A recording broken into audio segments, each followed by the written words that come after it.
muita coisa mudou depois que eu conheci Jesus e tudo Vamos mais. pra isso, então. Como é que foi? Foi a primeira conversão da sua mãe? Conversão da minha mãe lidar quando eu tenho 2 anos de idade. Ela conta que antes de vir para o Brasil, ela teve a mesma experiência quando tinha 2 anos de idade. E ela não entendia o porquê. A experiência foi que ela estava dormindo e ela acorda, ela sente 2 mãos enforcando ela, né? E nessa hora ela fala uma coisa que ela nunca ouviu na vida dela, né? Que é a palavra Deus em coreano, Hananim.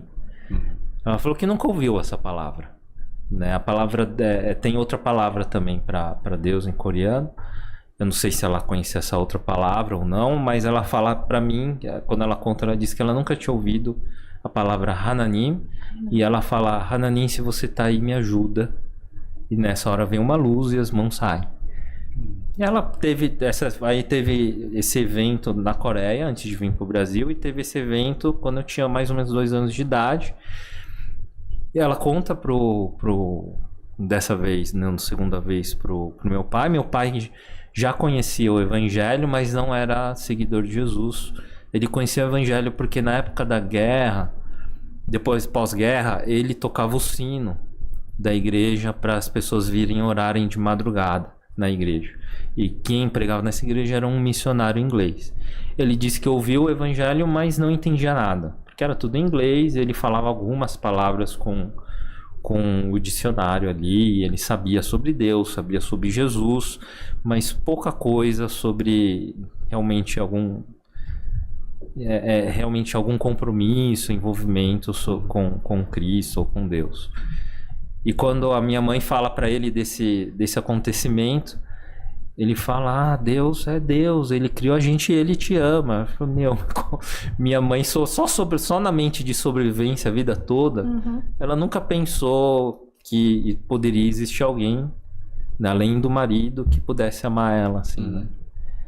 Então, no dia seguinte vem a visita de um pastor coreano e fala de Jesus para ela. Ela também não entende, mas decide ir para a igreja.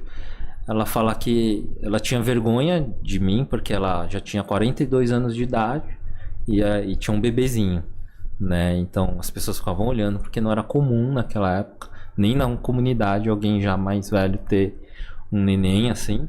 Então ela chegou depois que começou o culto, para ninguém ficar indagando ela. Ela chegou, sentou no fundo e ela chegou na pregação. Aí falou que a pregação inteira era sobre a vida dela, sobre o que ela estava sentindo. Então ela fala que pra mim: eu acho que o marido deve ter contado tudo pro pastor e ele tá falando na frente de todo mundo sobre mim. Me deduraram.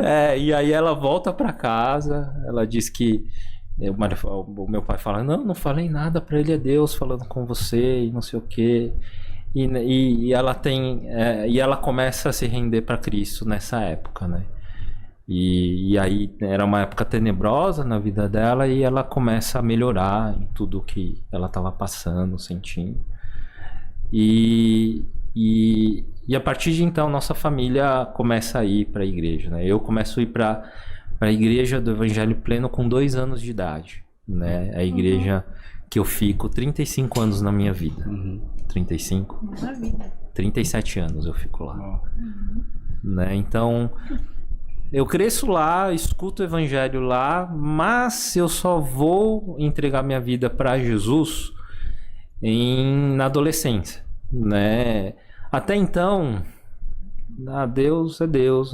Eu sabia das coisas, mas nunca teve a entrega. Mas teve um retiro, aquele retirozão lá, teve o convite, fui pra frente, entreguei minha vida para Jesus, mas lá na igreja não tinha um discipulado e também não tinha um ensino da palavra, né, para os jovens, para os adolescentes, nada assim, né? E era tudo em coreano o restante, né? Então eu tinha aceitado Jesus, mas também não, porque eu não sabia andar com Jesus. Segunda-feira eu já tava no mundão, adolescente, fazendo todas as besteiras que você imaginava, eu fazia. Né? Eu tinha então cabelo comprido, tingido, DJ não aguentou. Até DJ não aguentou. Segura não, DJ. Eu tenho até foto, um dia eu mostro pra Caraca, você. eu não consigo imaginar isso. Com calça big, Pô, a gente tinha que ter calça larga. Clubber, DJ. A gente tinha que ter providenciado essa foto. É, tinha que ter. Nossa. Ô, Shelly, se você me mandar no WhatsApp, dá tempo ainda, tempo, tá? hein? Solta aqui. Faz tua arte aí. Eu Por tava favor, calça Shelly. larga. Teve uma época que eu fumei, que eu bebei, que eu bebia muito, né? Então, e aí, isso ainda andando na igreja, eu achava que era tudo normal, ninguém me ensinava nada lá. Nas pregações, né? Muita coisa fazia sentido, mas eu sofri muito, assim, essas altos e baixos, assim. Então, eu ia no retiro, era aquela entrega, tudo, eu voltava a vida normal. Faz falta E um aí vida depois, na vida, né? Nossa. E foi uma montanha russa, assim, de altos e baixos, assim, onde eu vou me envolvendo com as coisas de Deus, mas ainda eu amava muito o mundo. Por isso que quando você pede pra mim pra pregar a pregação da minha vida no Conexão, a pregação foi sobre idolatria. Sobre amar a Deus acima de tudo. Porque essa foi a história da minha vida até chegar a Jesus, assim. Até chegar num momento em que, não dá mais pra viver assim. Ou vai ou racha. Ou eu vivo o evangelho pra valer, ou vai ser esse negócio, assim, que eu tô vivendo há anos e anos. Então, 2 eventos importantes aconteceram na minha vida pra ter essa virada de perceber ídolos. E aí, amar a Deus acima de todas as coisas. Um foi o derrame e a morte do meu pai, com câncer, né? Ele teve um derrame cerebral e depois de 8 anos, aí a gente passou por 8 anos de cuidado com ele paralisado, tudo mais. E depois de 8 anos, ele teve um câncer e falece. Né? Esse período me levou a prestar atenção em Deus, né? A olhar para Deus e ver e buscá-lo de uma maneira muito intensa. Foi o período que eu li a Bíblia toda, e por todo esse período. Você tinha quantos anos? Nesse período eu tinha. Meu pai falece em 2007. Né? Então foi quando. Eu tinha quantos anos? 2007? Hoje eu tenho 82. Tinha 25? Não, eu tenho 82. Você casa com quantos anos? Eu casei com 28 anos. Aí, rapaziada, a esperança. E olha que pra minha comunidade eu casei cedo. Caramba. O pessoal casa lá com 30, 33. Estuda, vai morar fora. O povo lá da igreja é emocionado. Cadê o Léo Melo? Não, isso é da hora casar assim cedo. Léo Melo, nosso também. recordista. A Ju, então, super jovens. Mas então já essa reaproximação, esse prestar atenção mais a sério em Deus, que você foi já há mais de 20 anos, assim, você já era...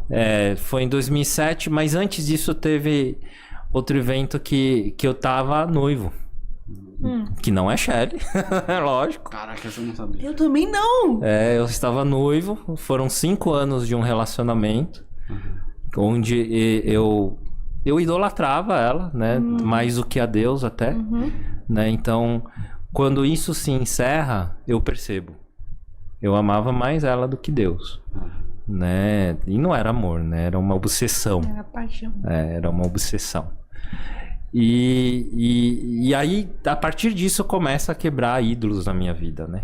Ele começa a mostrar, e a morte do meu pai também foi onde realmente... Não, agora ou vai ou racha. Ou eu vivo o evangelho, ou não vou mais viver esse negócio que eu tô vivendo há anos. Não faz sentido. Aí eu... quando meu pai falece, eu tenho esse momento de... eu me entrego totalmente para Jesus. Nesse sentido, não sei se é minha conversão ou não. Eu sempre fico... Porque eu cresci na igreja... Então sempre teve momentos em que eu me entreguei para Jesus. Conversar mais lenta e dolorosa e profunda.